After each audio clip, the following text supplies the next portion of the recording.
Onion সমোসাগুলো তৈরি করে নিয়েছি। এবার দেখুন কেমন সুন্দর লাল করে ভেজে নিয়েছি।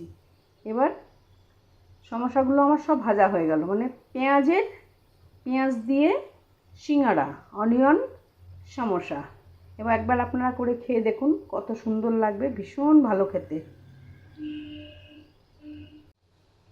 বাকি সিঙ্গাড়াগুলো আমি আবার দিয়ে দিয়েছি। আমি মোট সিঙ্গাড়া তৈরি করেছি 7টা। এখানে 4টে আছে, প্লেটে 3টে আছে।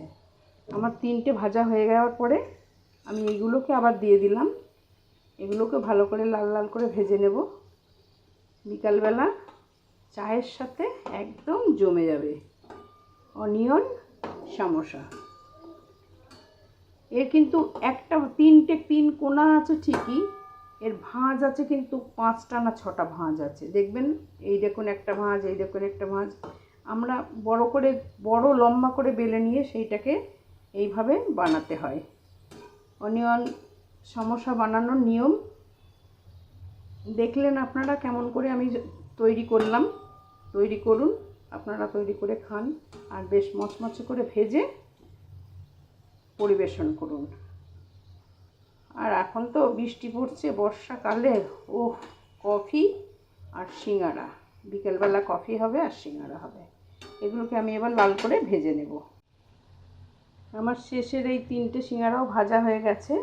এবার আমি এগুলো তুলে নেব, নিয়ে একসাথে করে সবাই মিলে বসে কফি আর সিঙ্গাড়া আজকের এই বর্ষার দিনে খাওয়া হবে।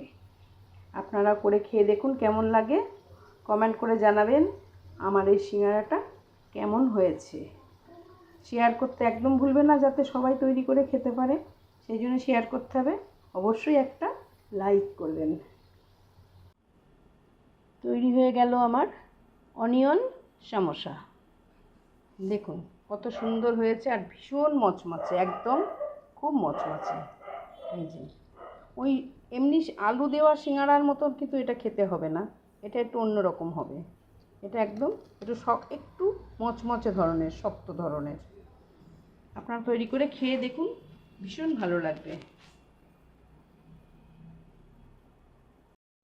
তোমরা তো সবাই দেখলে যে সিঙ্গারাটা কিরম মচমচে, এরকম কিরম সুন্দর দেখতে লাগছে, কিন্তু এটা কি করে বানাতে হয় এই প্রশ্নটা নিশ্চয়ই আসবে। তো তার জন্য পার্ট 2 কামিং সুন, রেডি থাকবে সবাই।